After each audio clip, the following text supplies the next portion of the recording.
नमस्कार दोस्तों, कलाम इंस्टीट्यूट अलवर में मैं मेरू गुरु नफीस खान आपका स्वागत करता हूं। हमने स्वरों के अध्ययन के बाद आज हमारा दूसरा चैप्टर रहेगा जिसका नाम होगा व्यंजन। तो दोस्तों, व्यंजन किसे कहते हैं, कितने प्रकार के होते हैं, व्यंजन से रिलेटेड कैसे कैसे प्रश्न होते हैं, फिर व्यंजनों के वर्गीकरण में सघोष, अघोष, अल्पप्राण और महाप्राण सबसे महत्वपूर्ण टॉपिक है। तो चलो स्टार्ट करते हैं। व्यंजन, एक भी प्रश्न बाहर नहीं जाएगा अगर ध्यान से सुनोगे तो। पहले हम बात करते हैं व्यंजन की। तो आपको पता है कि मैंने बोला था कै शुरुआत में, तो इसके दो टुकड़े हुए थे, ए और आधा कै। तो ये तो निश्चित है कि ये स्वर, ये व्यंजन। वर्ण के भेद दो हो गए, स्वर और व्यंजन। स्वर तो हमने पढ़ लिए थे। आज स्टार्ट करें किसके बारे में, व्यंजनों के बारे में। तो सुनो दोस्तों, व्यंजन क्या है। मान लीजिए क कबूतर से लेकर हम गज्ञानी तक पढ़ते हैं, तो ये क्या है, व्यंजन है। तो कै जब बोलते हैं तो हमें आवाज आती है ए की, कै ए। तो वे वर्ण जो स्वरों की सहायता से बोले जाते हैं व्यंजन कहलाते हैं। इसमें ए की ध्वनि आती है, स्वरों की ध्वनि आती है। तो व्यंजन की डेफिनेशन तो ये हो गई कि वे वर्ण जो स्वरों की सहायता से बोले जाते हैं व्यंजन कहलाते हैं। और सबसे पहले हम व्यंजनों को डिवाइड करते हैं। तो व्यंजन होते कितने प्रकार के, तनिक ध्यान से सुनना। ये हमारे चार्ट है। व्यंजन होते हैं, सबसे पहले मूल व्यंजन होते हैं, और मूल व्यंजनों की संख्या होती है 33। और हमें पता होना चाहिए कै से लेकर है हल तक, ये होते हैं 33। ये इसका फर्स्ट पार्ट है। अगर डायरेक्ट प्रश्न आए व्यंजन कितने होते हैं, तो आप सीधा सीधा आंसर दे सकते हो 33। ये कहलाते हैं मूल व्यंजन। मूल व्यंजन जिस और की कै से लेकर है तक होते हैं। इसके बाद जो दूसरा पैटर्न होता है जो मिक्स होके हुआ है, वो है दूसरा सम प्लस युक्त बराबर संयुक्त व्यंजन।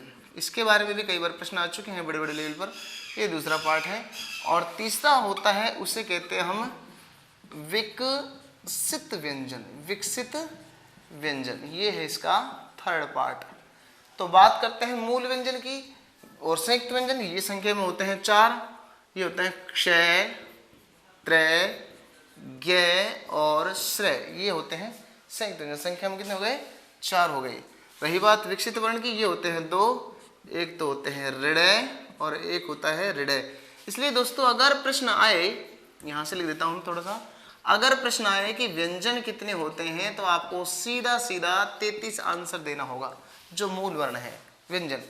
लेकिन अगर व्यंजन ना दे करके हम ये प्रश्न देते हैं कुल व्यंजन कितने होते हैं, घटा बढ़ा करके जो भी है, तो आप इन सबको प्लस कर दीजिए, बराबर 39, सॉरी 33 37 2, हाँ 39 हो गए। इसके बाद हम बात करते हैं कि इसका नाम मूल क्यों है, इसका नाम संयुक्त क्यों है और इसका नाम विकसित क्यों है। इस बारे में थोड़ा सा देखते हैं। अच्छा ये बताइए, मूल, हम ग्रामीण क्षेत्र में शब्द बोलते हैं मूली। आपको पता है मूली एक प्रकार की जड़ होती है जो अपने आप बनती है। सेम उसी प्रकार मूल व्यंजन भी वो होते हैं कै कबूतर से लेकर है हल तक। वे वर्ण जिनका निर्माण अपने आप स्वतः हुआ है, उसमें किसी दो का योग नहीं है। जैसे योग किसे कहते हैं, जैसे मान लो क्षय हुआ, क्षय, तो इसमें आधा कै और क्षय षटकोण हुआ, तो ये तो 2 का योग हो गया। ऋडय कैसे बना है, ये वाला ऋडय आधा रे और डय हो गया, तब जाके बना है ऋडय। तो ये 2 से बना है इसलिए मूल में नहीं जाएगा। ये भी 2 से बना है इसलिए मूल में नहीं जाएगा। ये सिंगल सिंगल है, कैसे लेकर है हल तक। तो ये निश्चित है दोस्तों, मूल व्यंजन किसे कहते हैं, वे वर्ण जिनका निर्माण अपने आप हुआ है, मूल व्यंजन कहलाते हैं। बीएसटीसी में ये प्रश्न आ चुका है कि व्यंजनों की संख्या कितनी है, तो या फिर हिंदी वर्णमाला में 33 व्यंजन है। इसके बाद मूल व्यंजनों को भी 3 पार्टों में डिवाइड किया गया है। पहला है स्पर्श वर्ण, इसके 3 पार्ट हैं। स्पर्श वर्ण संख्या हो गई 25, कै कबूतर से लेकर मैं मछली तक। इसके बाद होता है ये फर्स्ट हो गया, ये दूसरा हो गया संयुक्त व्यंजन। संयुक्त, सॉरी, स्पर्श के बाद अंतःस्थ, अंतःस्थ व्यंजन। ये होते हैं 4, य, रे, ले, वे। इसके बाद भी होते हैं 4। तीसरा पार्ट कौन सा हो गया, ऊष्म व्यंजन। ये भी संख्या में कितने होते हैं, 4, से और है। दोस्तों ये तो इसके पार्ट के नाम है, पार्ट 1, पार्ट 2, पार्ट 3। अब सुनो, आपको इस चार्ट से सबसे ज्यादा प्रश्न मिलेंगे छोटे लेवल एग्जाम में, और थर्ड ग्रेड में भी कई बार प्रश्न आ चुका है। अब आपको किसी को कुछ याद नहीं करना, ध्यान से सुनना है। व्यंजन कितने होते हैं, 33। कुल व्यंजन 33 + 4 + 2 विकसित व्यंजन। इसके बाद सबसे पहले मूल व्यंजनों की बात करते हैं। मूल व्यंजन वे वर्ण जिनका निर्माण अपने आप हुआ है, मूल व्यंजन कहलाते हैं। संख्या में होते हैं 33, कैसे लेकर है तक 33। और इसके मूल व्यंजन के अगर भेद पूछे, भेद, तो भेद हो गए कितने, ये 3 हो गए, स्पर्श, अंतःस्थ और ऊष्म। स्पर्श, अंतःस्थ, ऊष्म। और ये चलेंगे कैसे लेकर तक, देखो कैसे स्टार्ट हो रहा है और है तक चल रहा है। फिर भेद 3, पहला भेद स्पर्श, स्पर्श में क्या क्या गण जो भी है वो 25 आ जाते हैं। अंतस्थ में 4 हो गए, उसमें 4 हो गए, से है। अब मैं इसको याद करने का तरीका बताता हूँ। देखो दोस्तों, बहुत सारे बच्चे हैं, सर जी तुम्हें तो याद है, आपने तो पूरा बोर्ड पे छाप दिया, हमको कैसे याद रहेगा। कुछ भी बात नहीं है। जब हम पढ़ते थे तो हमारे साथ वैसे होता था। मैं नफीस खान जब पढ़ रहा था, एक दिन हमारा क्षेत्र थोड़ा मेवात एरिया पड़ता है, वहाँ पर जो हम पढ़ते थे, तो ये 33 व्यंजन कैसे याद होते हैं वो सुन लो। मैं छत पे पढ़ रहा था तो एक व्यक्ति आया, सब्जी बेचने वाला था, हमारे मेवात क्षेत्र का। ये हम ऐसे बोलते हैं, कहाँ लो जा रहे हो, कित लो जा रहे हो, ही नहा हूँ नहा, थोड़ा ऐसा ही हमारा लैंग्वेज है। तो एक आदमी सब्जी बेचने जा रहा था, वो बोल रहा था मूली 33 रुपया किलो, मूली 33 रुपया किलो, मूली 33 रुपये किलो। मैंने सोचा यार ये तो याद हो गया, मूली 33 रुपये किलो। जब मैंने बोला अंकल एक मिनट आपसे रुकिए, आपसे सामान लेना है, तो मूली 33 रुपये किलो। तो मेरे से बोल रहा है कहलाला लेगो का, कहलाला, कह का मतलब कैसे लेकर है तक, कहलाला लेगो का। तो जैसे ही मैंने उसकी मूली को स्पर्श किया, सबसे पहले मैंने उसकी मूली को क्या किया, स्पर्श किया, हाथ लगाया, तो उस बुड्ढे ने बोला अरे मूली के स्पर्श है कम कर, नहीं तो 25 पड़ेगा। तो मूली के स्पर्श, मूली का पहला स्पर्श, स्पर्श कर, कम, कम का मतलब कैसे लेकर मैं तक, नहीं तो पड़ेगा 25। फिर मैंने बोल दिया मेरे अंदर भी स्थित है, ज्यादा मत बोले, गुस्सों में को भी आ सके, मेरे अंदर भी स्थित है मेरे यार का लव, यार लव। ज्यादा बोलेगा तो 4 चांटा तेरे भी पड़ेगा, गरम गरम, ऊष्म का मतलब क्या होता है, गरम, 4 गरम गरम चाटा तेरे ही पड़ेगा गाल पर। जब पड़ेगा ना, जब नहीं करते रहेगा, से है। तो सुनो फिर से, मूली 33 रुपये किलो, कहलाला लेगो का। आप याद करने के लिए किसी को भी कॉमेडी में बोल सकते हो, ओए मूली 33 रुपये किलो कहलाला लेगो का, तो इतने में वो कॉमेडी हो जाएगी, मूली 33 रुपये किलो कहलाला लेगो का। और उसमें पहला पार्ट कौन सा है, स्पर्श व्यंजन, संख्या कितनी है 25, तो है ना, स्पर्श कर कम, नहीं तो पड़ेगा 25। उसने कहा कि स्पर्श कर कम, नहीं तो पड़ेगा 25। मैंने क्या कहा, ज्यादा मत बोले, मेरे अंदर भी स्थित है, अंदर स्थित है, क्या अंदर स्थित है मेरे अंदर, यारा लव, यार का लव स्थित है। और अगर मेरे गुस्सा आ गया तो मैं भी तेरे 4 चांटा मारूंगा गरम गरम, ऊष्म, से है। तो ये हो गया स्पर्श का संख्या। इसके बाद बात करते हैं संयुक्त व्यंजनों की संख्या कितनी है। तो संयुक्त व्यंजन दोस्तों होते हैं 4। संयुक्त की परिभाषा क्या है कि 2 वर्णों का मेल। हालांकि हमारी कुछ बुक्स हैं, किताबें हैं जो हमसे बोलती हैं कि 2 वर्णों का मेल संयुक्त व्यंजन कहलाता है दोस्तों। तो मैं आपको बता देता हूं कि संयुक्त व्यंजन 4 होते हैं। वैसे कई विद्वानों ने कहा है, देखो 6 क्षत्रिय, त्रय, त्रिशूल और गज्ञर, ये हमारी किताबों में है। अगर बात आए संयुक्त व्यंजनों की संख्या, मैं प्रश्नों को थोड़ा अलग से ले देता हूं। अगर प्रश्न आए कि संयुक्त व्यंजनों की संख्या कितनी है, संयुक्त व्यंजन कितने हैं, तो सीधा सीधा पैटर्न आएगा दोस्तों, 3 होगा। क्षय, त्रय, ज्ञ। संयुक्त व्यंजन कितने होते हैं, 3 होते हैं, क्षय क्षत्रिय, त्रय त्रिशूल और ज्ञ से ज्ञानी। लेकिन ये जो बाद में ये जो जुड़ा है, इसे आगत या ग्रहित संयुक्त व्यंजन कहते हैं। नया आया है ग्रहित संयुक्त व्यंजन, घर में ही बनाएंगे, लगा लो। तो इसकी वजह से अगर प्रश्न आए कि कुल संयुक्त व्यंजन कितने हैं, अगर प्रश्न ये आए कि कुल संयुक्त व्यंजन कितने हैं मेरे दोस्तों, तो सीधा सीधा आंसर हो जाएगा 4। अब प्रश्न अलग अलग है, व्यंजन हो गए 33, कुल व्यंजन हो गए 39, 39। अगर आपसे पूछे संयुक्त व्यंजन कितने हैं, तो 3, क्षय, त्र, ज्ञ, और कुल संयुक्त व्यंजन पूछे तो फिर हो गए 4, क्षय, त्र, ज्ञ और श्रेय। तो दोस्तों संयुक्त व्यंजन की परिभाषा यह है कि 2 वर्णों का मेल संयुक्त व्यंजन कहलाता है। हालांकि ये वर्ण मिलकर ये संयुक्त व्यंजन कहलाते हैं। परिभाषाएं अस्पष्ट हैं किताबों के आधार पर, मैं इसका खंडन मंडन भी कर सकता हूं, किंतु जिन छात्रों को पास होना है, अत्यधिक इसकी गहराई लेनी है, वो आप कलाम इंस्टीट्यूट ज्वाइन कीजिए, वहाँ पर आपको पूरा वर्णन मिलेगा। यूट्यूब क्लास पे हम इतना ही दे पाएंगे, इतना आपको मोस्टली है, और आपका कुछ शॉर्ट में भी नहीं है तो खतरनाक भी नहीं है। संयुक्त व्यंजन की संख्या आप इतना मान लो, संयुक्त व्यंजन कहते किसे हैं, 2 वर्णों का मेल संयुक्त व्यंजन कहलाता है। छोटा सा पैटर्न है, 1 वर्ण 2 वर्ण संयुक्त व्यंजन, और 2 वर्णों के मेल से योग को क्या कहते हैं, संयुक्त वर्ण। संयुक्त व्यंजन की संख्या कितनी हो गई, 3, और संयुक्त वर्णों की कुल संख्या कितनी हो गई, 4। ये हो गए संयुक्त व्यंजन। इसके बाद बात करते हैं विकसित वर्ण। तो भाई पहले ये डे था, इसके अंदर आता है टे ठे डे। अभी पढ़ेंगे, सबसे पहले अपन स्पर्श को ही पढ़ेंगे। तो पहले था कै खे गे गणे चे चे जजणे, ऐसे टे का तीसरा होता है डे। तो टे वर्ग तीसरे में रे मिला दिया। तो परिभाषा तो ये है कि वे वर्ण जो विकास करके बनाए गए हैं विकसित वर्ण कहलाते हैं। ये विकसित वर्णों की संख्या पूछे तो आपसे सीधे सीधे कितनी हो जाएगी दोस्तों? 2। हम सभी के बारे में, स्पर्श के बारे में, अंतस्थ के बारे में, ऊष्म के बारे में गहराई से अध्ययन करेंगे। तो आइए दोस्तों सबसे पहले स्टार्ट अध्ययन करते हैं स्पर्श व्यंजन। स्पर्श व्यंजन। हाँ तो दोस्तों सबसे पहले हम मूल व्यंजनों का पहला पार्ट प्रारंभ करते हैं स्पर्श व्यंजन। बहुत ही महत्वपूर्ण टॉपिक है और ध्यान से सुनना जरूरी है। आप चाहें तो इस वीडियो को एक बार स्क्रीनशॉट जरूर कर लें ताकि बहुत ही महत्वपूर्ण, इससे प्रश्न बहुत ज्यादा आते हैं। चलो दोस्तों स्टार्ट करते हैं। स्पर्श व्यंजन। स्पर्श का शाब्दिक अर्थ क्या होता है दोस्तों? छूना होता है, टच करना होता है। हमारे 5 मुख्य अवयव हैं, मैं आपको फिर से अवगत करा देता हूं। पहला हो गया कंठ। जिनको नहीं पता है उस वक्त से देख रहे हैं उसको सुनो। कंठ होता है हमारे मुख के अंदर एक कागला सा होता है, यहाँ अंदर आप शीशे में देखोगे तो आपको दिखा देगा कैसे हो गया कंठ। तालु ये ऊपर का हिस्सा जहां पर देसी घी के लड्डू चिपक जाते हैं, एक सीधा सा फंडा है मेरे तो ऊपर जब चिपका चिपका सो जाता है वो तालु होता है। मूर्धा किसे कहते हैं? हमारे ये दांत हैं ऊपर के, जब इसके अंदर यहाँ कुछ दाने दाने से हैं, कुछ दाने डॉट डॉट से हैं, उसे कहते हैं मूर्धा। दंत ये रही, इन्हें कहते हैं दंत। अच्छा दोस्तों बूढ़े बड़ो लोगों के जब दांत टूट जाते हैं तो मसूड़ों से काम चलाते हैं, चाहे कुछ खाते हैं चबाते हैं। यदि विकल्प में ये वर्ण बोलते समय दंत ना हो तो आपको क्या भरना है? वर्तस्य। और वर्तस्य का शाब्दिक अर्थ होता है मसूड़ा या मसूड़े। यहाँ पर तो बहुवचन शब्द माना जाएगा मसूड़े। और ये हो गए दोस्तों ओष्ठ। इन 5 कंठ, तालु, मूर्धा, दंत, ओष्ठ, इनकी वजह से ये सारे वर्ण बोले जाते हैं। कहाँ से लेकर कहाँ तक? कैसे लेकर मैं तक।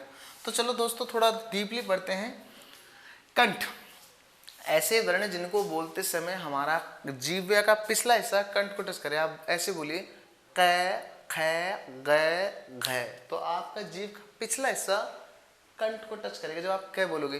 क और बोलो क, ख, ग, घ। रीट के अंतर्गत उच्चारण शुद्धि में इसका काम किया जाता है क, ख, ग, घ। तो जब हम टीचर बन जाते हैं, वैसे बीएसटीसी में भी छूट दी गई टीचरों को कि बच्चों का शुद्ध उच्चारण करवाना चाहिए। तो कैसे ऐसे बोलते हैं मैम, कैसे कबूतर।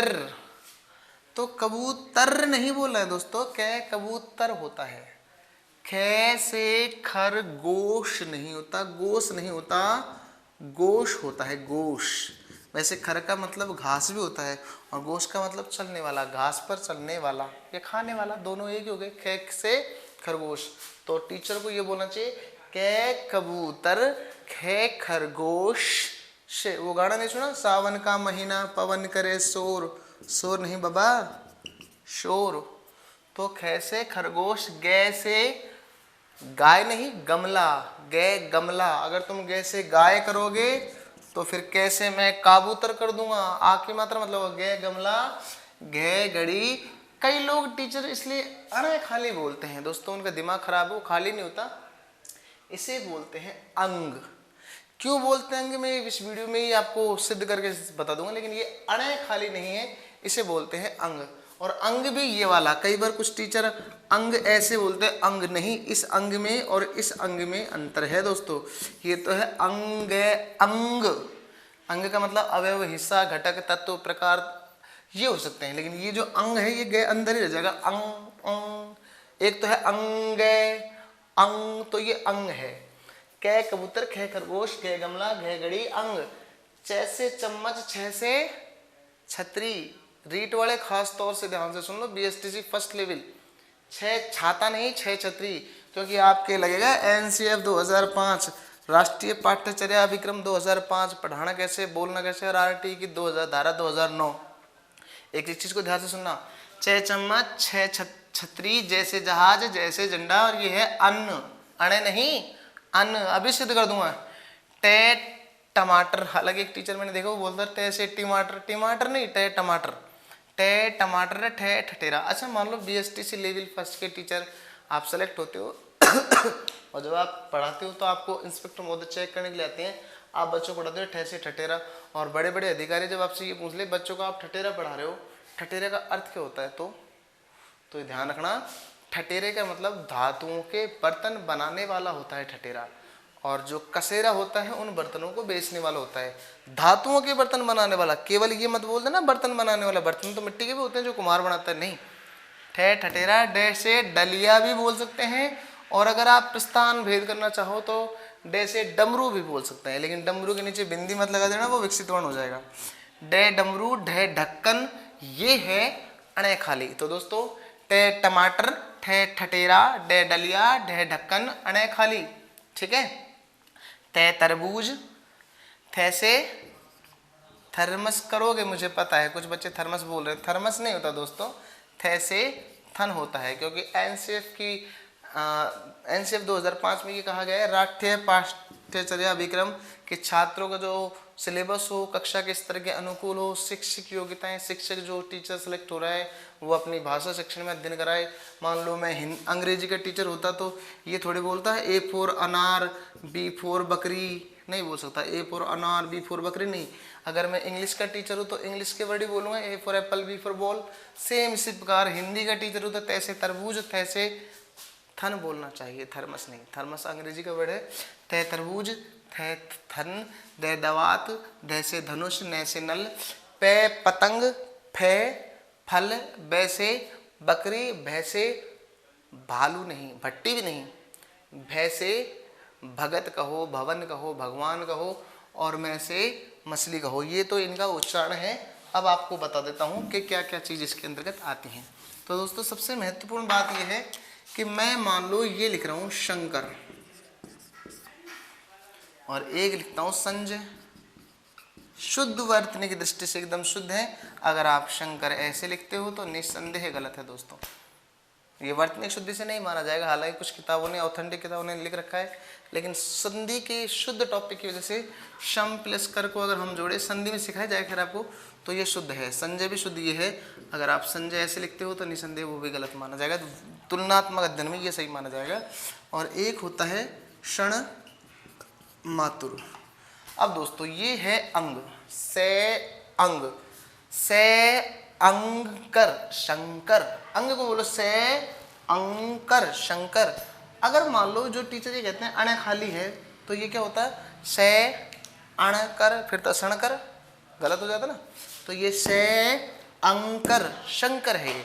और ये देखो अन है, से अंजय, संजय।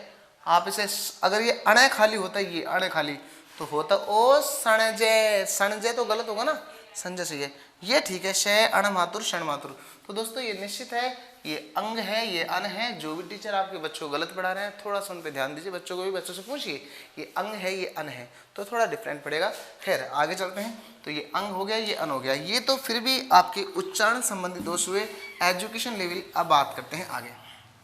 अब सुनो दोस्तों, ये तीनों खाली हैं, इसीलिए इन्हें हिंदी स्पर्श व्यंजन में प्राकृत वर्ण की संज्ञा दी गई है। प्राकृत वर्ण कह देते हैं, खाली तो नहीं कहना चाहिए तीनों को। तो ये अगर आपसे कोई पूछ ले खाली कौन सा है, तो कई टीचर सोचेंगे अरे यार ये तीन खाली, ये खाली नहीं है। प्रश्न गलत है। खाली कौन सा है, सीधा सीधा ये है। नासिक में खाली कौन सा है, ये है। और जो कई टीचर सोचेंगे प्रश्न गलत है, खाली तो तीनों है, ये गलत बात, खाली सिर्फ नहीं है। अब मैं आपको ये कहना चाह रहा हूँ कि मान लीजिए स्पर्श व्यंजन में प्राकृत व्यंजन पूछे जाए, प्राकृत के साथ साथ देखो सुनो, अणे, अणे, ने, मैं, ने और मैं। ये सेकंड ग्रेड 2014-12 में आया हुआ है, किसी सेकंड ग्रेड में पक्का है आरपीएससी की तरफ से कि इनका सही क्रम क्या है। पहले ये अणे, हालांकि ये अणे बहुत मुश्किल होता है, ये अणे को भी याद करना कि किसका अणे कौन सा है, किसका अणे कौन सा है। तो एक दिन मैं ऐसे पढ़ा था यार, ये कै का पांचवा है, ये कै का पांचवा है, मैं कैसे याद करूँ। तो बच्चे पीछे शायर बोले चाचा, चाचा बोलते ऐसे हाथ हिलाया, तो मैं समझ गया ये कै का पांचवा है। ये उस समय को याद आया। तो आप ऐसे देख लो, ये कै की जैसे डिज़ाइन लग रहा है, ये थोड़ा सा ऐसे ही घूम रहा है, तो ये कै का पांचवा हो गया। चाहे इसको थोड़ा सा देख सकते हैं, ये कै का सही लग रहा है, ठीक है। तो दोस्तों ये हो गया कै का पांचवा। फिर ये चै का पांचवा है। मैंने मेरे बच्चे से पूछा बेटे तुम्हें कैसे याद होता है, उसने बोला चाचा मेरी शक्ल मेरे पापा से मैच करती है, तो इसकी शक्ल क्या थोड़ी थोड़ी चै से मैच नहीं कर रही। ये भी ठीक है। ये हो गया चै का पांचवा। और टमाटर तो खाली होता है, टमाटर का है खाली होता है। इसके बाद की अगर हम बात करें तो दोस्तों ये ध्यान रखना कि ये जो स्पर्श व्यंजन है इसमें जो नाक से बोले जाने वाले नासिक के वर्ण उनकी संख्या कितनी है 5। ये नासिक के वर्ण है अंग, अन, अणे, ने और मैं। हालांकि स्पीड से बोले तो अननम एक साथ बोल सकते हैं। ये प्रश्न आए हुए हैं। अगर आपसे पूछे स्पर्श व्यंजन में नासिक के वर्णों की संख्या कितनी है तो कितनी हो गई 5। 1 2 3 4 5। इसके बाद प्राकृत कितने हो गए स्पर्श व्यंजन में प्राकृत हो गए 3। अगर ये पूछे नासिक के में प्राकृत वर्ण कितने हैं नासिक के में यानी 5 में प्राकृत कितने हैं 3 हो गए। ठीक है। तो दोस्तों आपको एक बात और बताना भूल गया, पहले क्लास में री भी स्वरों में प्राकृत वर्ण है। री स्वरों में प्राकृत वर्ण है जो मूर्धन्य भी था। तो अब तक प्राकृत कितने हो गए 4। एक तो री और 3 ये। ठीक है। इसके बाद बात करते हैं दोस्तों, ये तो बता ही दिया कि तय तय दे देना। हालांकि रीट में तो प्रश्न ये आया हुआ है कि च का उच्चारण स्थल क्या है, सीधा सीधा आंसर तालु है। फिर पूछेगा तय का उच्चारण स्थल क्या है, तो सीधा सीधा दंत है। अगर विकल्प में दंत नहीं है, दांत नहीं है तो मसूड़ी आ जाएंगे। लेकिन ऐसे मत कर देना कि तय का उच्चारण स्थल क्या है, दंत वीर वर्त से भी दोनों विकल्प में आ जाए तो आप वर्त से करके आओ। नहीं, जब तक दांत है जब तक दंत ही माना जाएगा। तो आप एक बार देखिए क ख ग गण कंठ, आप च बोलिए च च बोलते तो जीभ ऊपर जा रही है च, आपकी जीभ ताड़ू करती है। अगर आप जीभ को पकड़ लो नीचे, इस मार्कर से पकड़ लेता हूँ क्या है, जब आप जीभ को दबा लोगे तो निसंदेह च ऊपर नहीं जा पाएगा। तो ये तो निश्चित है कि च को नहीं बोल पाएंगे हम। च को बोलने के लिए तालु ऊपर जाएगा ही जाएगा। जब आप देखो जैसे मान लो ये जीभ है और ये यहाँ मूर्धा के टच कर दिया, जब जीभ झटके से नीचे जाएगी टे तो आवाज आएगी टे थे डे डे ने। जब आप ते थे दे दे ने बोलोगे तो आपकी जीभ दांतों गड़ेगी ते थे दे दे ने। और जब आप ओठ स्पर्श करोगे एक दूसरे को पे फे बे भे में तो ये हो जाएंगे उष्ण पे फे बे भे में ते थे दे धे ने। तो दोस्तों कई बार प्रश्न सिंपल प्रश्न तो ये होते हैं कि के और खे कौन सा बना कंठ है, चे आया हुआ है, ये भी रीट में हुआ है। ये सिंपल सिंपल बनते हैं, लेकिन स्टैंडर्ड को थोड़ा आगे बढ़ाते हैं। अब बात करते हैं कि दंत वर्ण कितने हैं 5। नासिक के कितने हैं 5। कंठ कितने हैं 5। हाँ दोस्तों, अगर विकल्प में कंठ वर्ण पूछे गए और 5 होते हैं, लेकिन अगर मान लो ये तो नासिक हो गया, 5 विकल्प में ना नहीं दिया गया है तो आपको कितने मानने पड़ेंगे 4। क्या गए।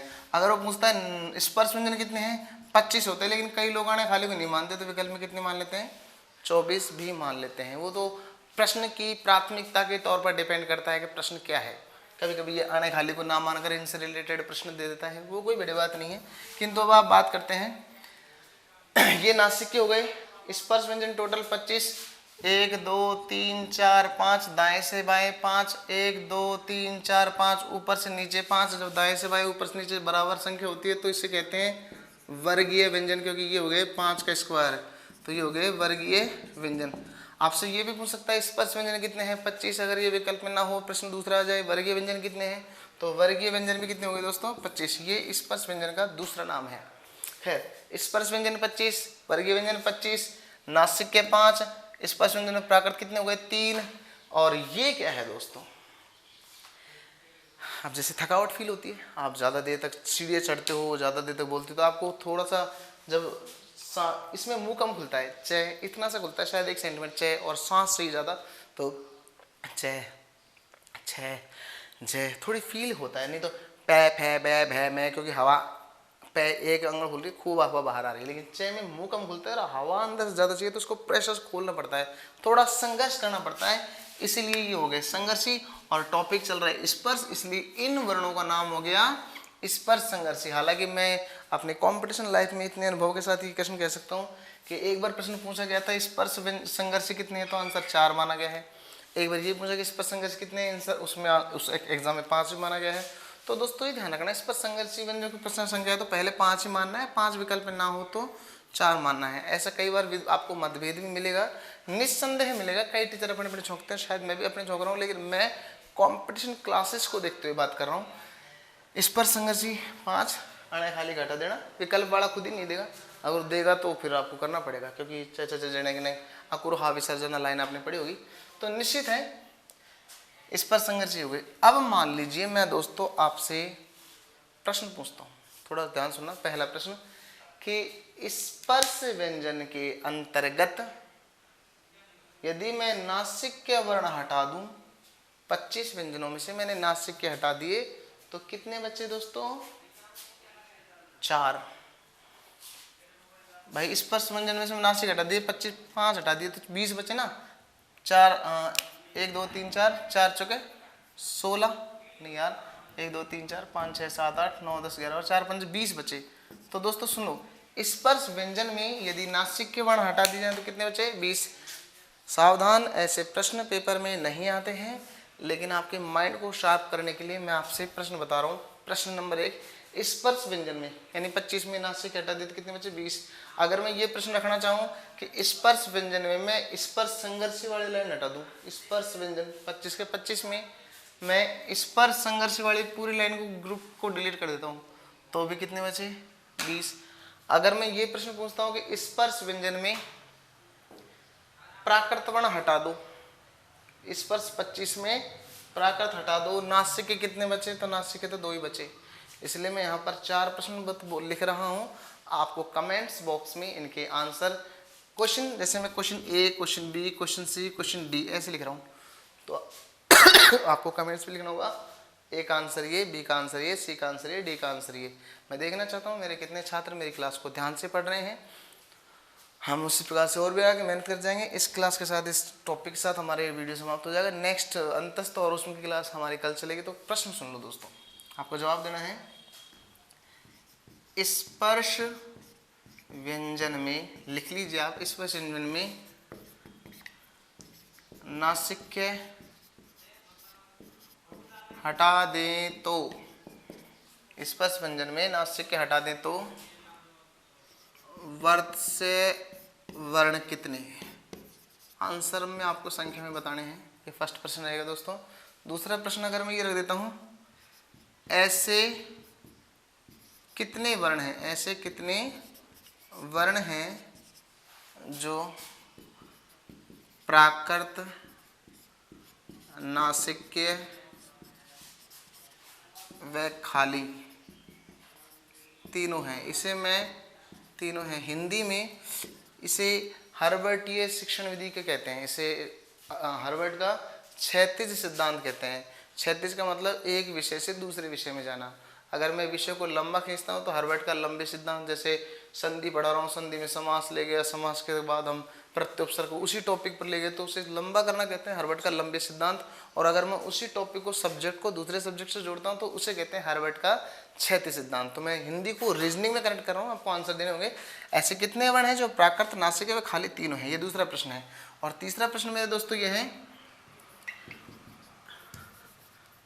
प्राकृत वर्ण हटा दें तो कंठ वर्ण कितने बचे? कितने बचे? और मेरे कमेंट्स बॉक्स में आपको लास्ट क्वेश्चन लिखना है जो मैं आपको बता रहा हूं।